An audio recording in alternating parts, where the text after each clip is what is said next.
बिस्मिल्लाहिर्रहमानिर्रहीम।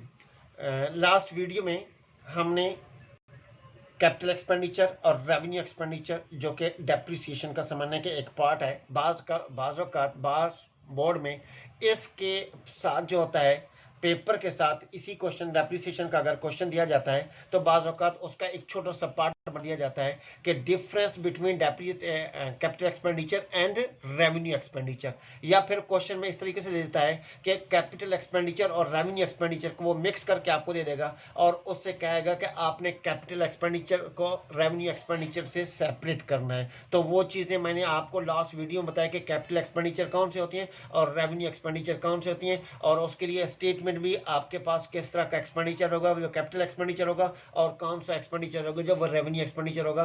तो मैंने इसलिए इसकी वीडियो बनाई पिछले वीडियो के, ताकि आपको अगर कोई एक छोटा सा क्वेश्चन जो कि बेशक 2-4 मार्क्स का हो, क्योंकि वो भी तो इसका पार्ट है, नहीं तो फिर क्या हो जाता है कि पेपर में जी इस तरह का एक पार्ट हमने छोड़ दिया है कि सिर्फ और सिर्फ हमने डेप्रिसिएशन को कैलकुलेट करते हुए आगे बढ़े। इसलिए मैंने कोशिश की है कि उसको क्या करें कि उस छोटे से थोड़े से मार्क्स को जो कि बोर्ड में बाजू का उसको भी हम सेव कर लें। ठीक है, तो ये तो हो गया हमारा क्या जी पिछले उसका।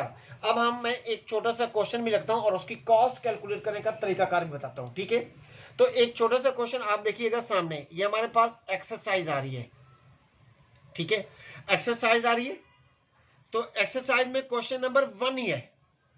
ठीक है, एक्सरसाइज में क्वेश्चन नंबर 1 ही है और क्वेश्चन नंबर 1 में हमने क्या करना है, इसकी कॉस्ट कैलकुलेट करनी है। और जो चीज़ें मैं ये भी बताता जाऊंगा कॉस्ट कैलकुलेट करने के लिए कि कौन सी चीज़ें हमने कॉस्ट में रिकॉर्ड करनी है और कौन सी नहीं करनी, क्योंकि क्वेश्चन जो होता है एक स्पेसिफिक होता है, उसमें एक्सपेंडिचर कैपिटल एक्सपेंडिचर लाजमी नहीं कि जितने एक्सपेंडिचर मैंने बताए हैं वो तमाम कैपिटल एक्सपेंडिचर होंगे उनको रिकॉर्ड करेंगे, नहीं, चांदे के कैपिटल एक्सपेंडिचर होंगे और उनको उसमें रिकॉर्ड करेंगे और बाकी अगर नहीं है तो फिर हम लिखेंगे भी नहीं। ठीक है ना, मैं जरा देखिएगा, निवेश company purchase a machine at a list price. List price वो प्राइस जिसपे आपको कहा गया कि इतने की है जी कॉस्ट, उसकी value 2,50,000 with credit terms of 2, 10 and 30। क्या कहा जा रहा है कि credit terms 2, 10 and 30। Sale tax was also payable eight 3% the net cash price.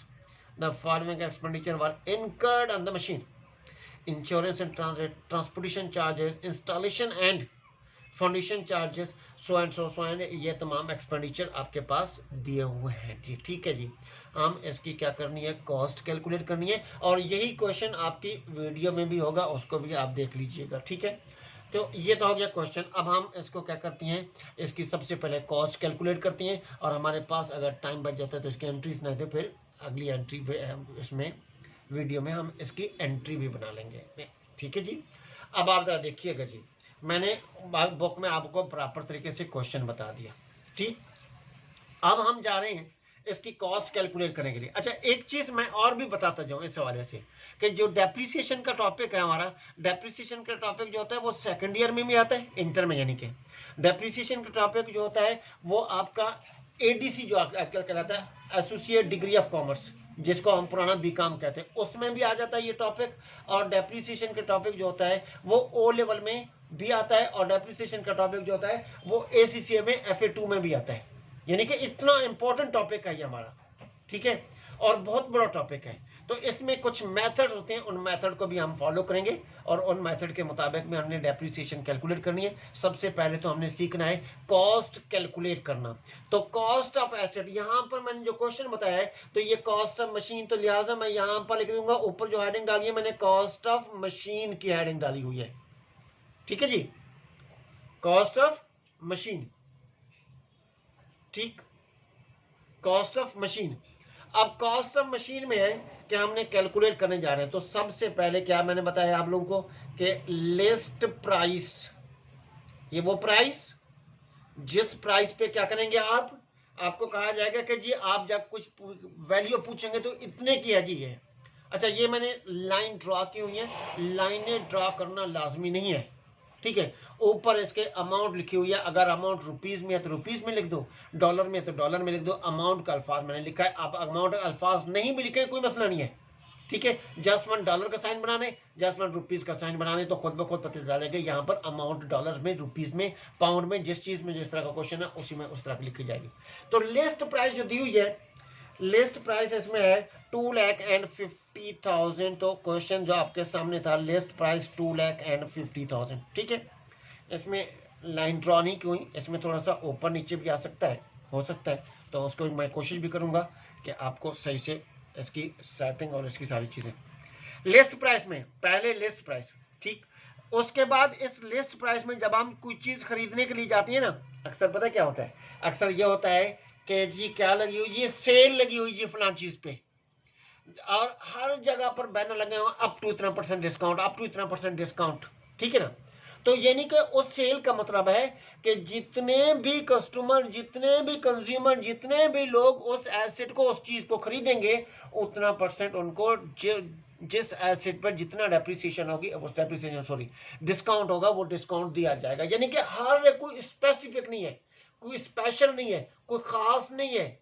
ठीक है ना, जितने भी जो भी शख्स वो चीज खरीदने आएगा उसको हर सूरत में जितना % डिस्काउंट होगा वो देंगे। तो ऐसी डिस्काउंट को ट्रेड डिस्काउंट कहते हैं। ट्रेड डिस्काउंट हमारी यहां तक कॉस्ट तक महदूद होती है। हमारी ट्रेड डिस्काउंट अगर हमने कोई इनवाइस बनानी है वहां तक महदूद होती है। ट्रेड डिस्काउंट अकाउंटिंग में फिर कहीं और रिकॉर्ड नहीं होती। एक चीज तो याद रखिएगा। तो हमने ट्रेड डिस्काउंट कैलकुलेट करनी है, तो ट्रेड डिस्काउंट जो हमने कैलकुलेट करनी है वो ट्रेड डिस्काउंट कैलकुलेट करते हैं किस पे बेटा, लिस्ट प्राइस पे। लिस्ट प्राइस पे, लिस्ट प्राइस 2,50,000 है, तो इस पे ट्रेड डिस्काउंट जो है उन्होंने अगर दी हुई होती ट्रेड डिस्काउंट, तो हम उस पे ट्रेड डिस्काउंट जितना भी % होता वो चार्ज कर लेते हैं। ठीक है, अब आप याद रखिएगा कि यहाँ पर इस क्वेश्चन में ट्रेड डिस्काउंट नहीं है। मैं इसलिए बता रहा हूं ताकि आपके पास अगर कोई क्वेश्चन आ जाता है तो आपको सॉल्व करने में आसानी हो। ठीक, तो ट्रेड डिस्काउंट आपके पास नहीं है, तो आपने अमाउंट नहीं रिकॉर्ड करनी यहां पर। ठीक है, तो अगर ट्रेड डिस्काउंट आपके पास क्वेश्चन में दी होगी, जो कि इस क्वेश्चन मैंने जो सामने रखा है इस पे ट्रेड डिस्काउंट नहीं थी, तो हमने ट्रेड डिस्काउंट कैलकुलेट नहीं की। ठीक है जी, तो ट्रेड डिस्काउंट मैंने अल्फाज यूज किया कि इनवाइस। तो अब हमारे पास जो अमाउंट आ जाएगी वो कहलाएगी इनवाइस प्राइस। इनवाइस का मतलब समझाता जाऊं, डिमांड फॉर पेमेंट, के अब आप जब जो चीज़ खरीद चुके हैं उसकी डिस्काउंट देने के बाद आपसे कह रहा है कि ये लीजिए इनवाइस और हमें पेमेंट करें। ठीक है जी, तो अब इसमें तो ट्रेड डिस्काउंट नहीं था। अगर आपके पास क्वेश्चन में ना हो तो आप लिखिएगा भी नहीं, इस लाइन को पूरी को लिखना भी नहीं है। मैं इसलिए लिख रहा हूं ताकि आपको आसानी से ये चीज समझ आ जाए। ठीक है, ये मैंने एरो भी बना दिया इसलिए ताकि प्लेन पेज है तो आपको पता चले कि इसकी ये वैल्यू, क्योंकि थोड़ा सा ऊपर नीचे भी हो सकता है।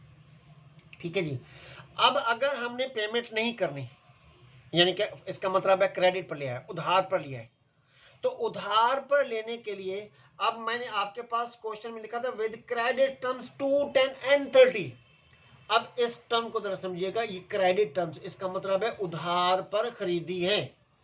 2, 10 and 30 and 30 का मतलब है कि हमने 30 दिन के क्रेडिट पर खरीद ली है, 30 दिन के उधार पर खरीद लिया है। ठीक है, उसके बाद जैसे सप्लायर से खरीदी है वो हमें ऑप्शन दे रहा है कि अगर आप विद इन 10 डेज पेमेंट कर दो तो हम आपको 2% डिस्काउंट देंगे। तो हम इसको लिहाजा लेस कर देंगे, किसमें से, कैश डिस्काउंट कराएगी, और इसी को सेटलमेंट डिस्काउंट भी कहेंगे। ठीक है, और ये क्या कहलाएगी, कैश डिस्काउंट। कैश डिस्काउंट किस पे आएगी, इनवाइस प्राइस पे। 2,50,000 का हमने 2% कैलकुलेट करना है। 2,50,000 का कितना, 210 है, तो इसका मतलब कह रहा है कि 10 दिन के अंदर अगर आप पेमेंट कर दोगे तो हम आपको 2% डिस्काउंट दे देंगे। ठीक है जी, अगर आप 10 दिन के अंदर पेमेंट नहीं करेंगे तो फिर हम आपको किसी किस्म की कोई डिस्काउंट नहीं देंगे।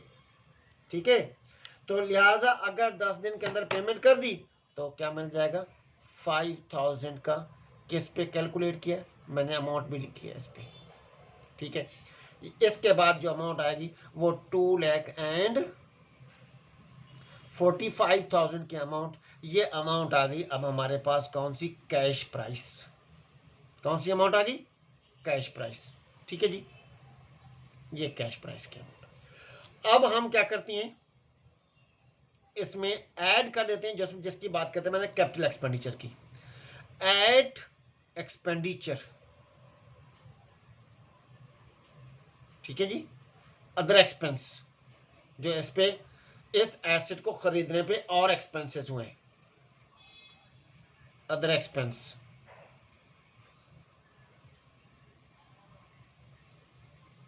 ठीक है, जो इस एसेट को खरीदने में। अच्छा एक चीज और रखिएगा, सेल टैक्स 3% सेल टैक्स था।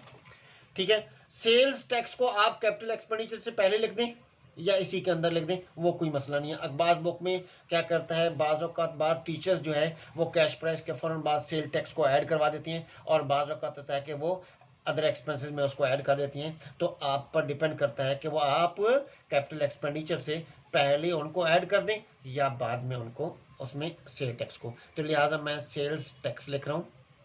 सेल्स टैक्स की अमाउंट उन्होंने कहा 3%, याद रखिएगा ये 3% कैश प्राइस पर होगा।